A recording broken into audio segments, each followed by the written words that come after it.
Pemain Jepang Takefusa Kubo mengingatkan timnya untuk tidak meremehkan timnas Indonesia. Ia yakin ada potensi kejutan dari skuad Garuda. Jepang akan menghadapi Indonesia dalam partai terakhir fase grup Piala Asia 2023. Laga penting buat kedua tim tersebut akan diselenggarakan di Stadion Altumama, Rabu 24 Januari 2024. Samurai Biru membutuhkan kemenangan atau minimal seri untuk mengamankan posisi kedua guna lolos ke babak selanjutnya.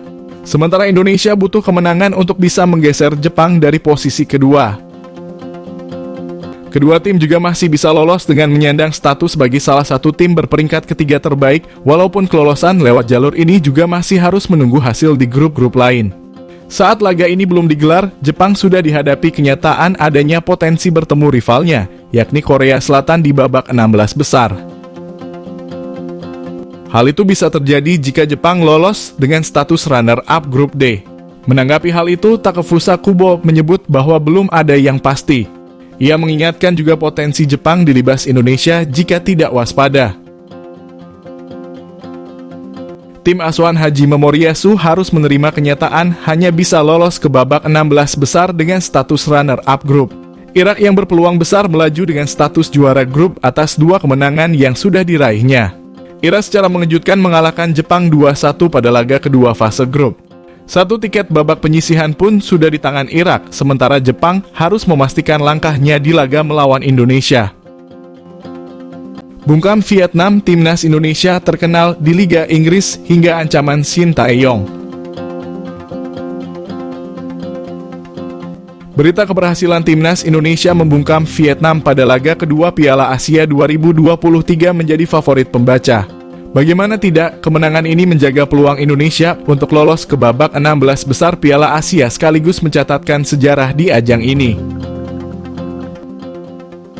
Selain itu, berita tentang timnas Indonesia menjadi terkenal di Liga Inggris juga tak kalah menjadi sorotan.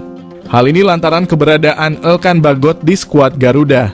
Kemudian artikel terkait pelatih timnas Indonesia, Shin Tae-yong mengungkap kesiapan timnya menghajar Vietnam juga menjadi perhatian publik.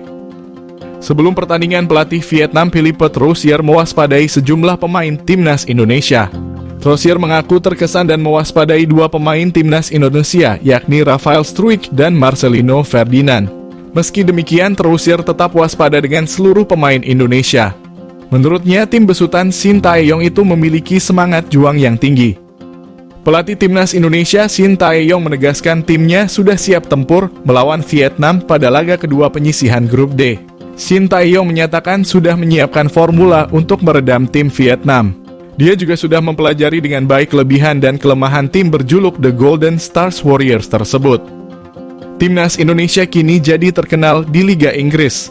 Hal itu diutarakan oleh bek Ipswich Town, Elkan Bagot yang juga merupakan bek skuad Garuda. Elkan mengatakan timnas Indonesia jadi perbincangan di klubnya Ipswich Town.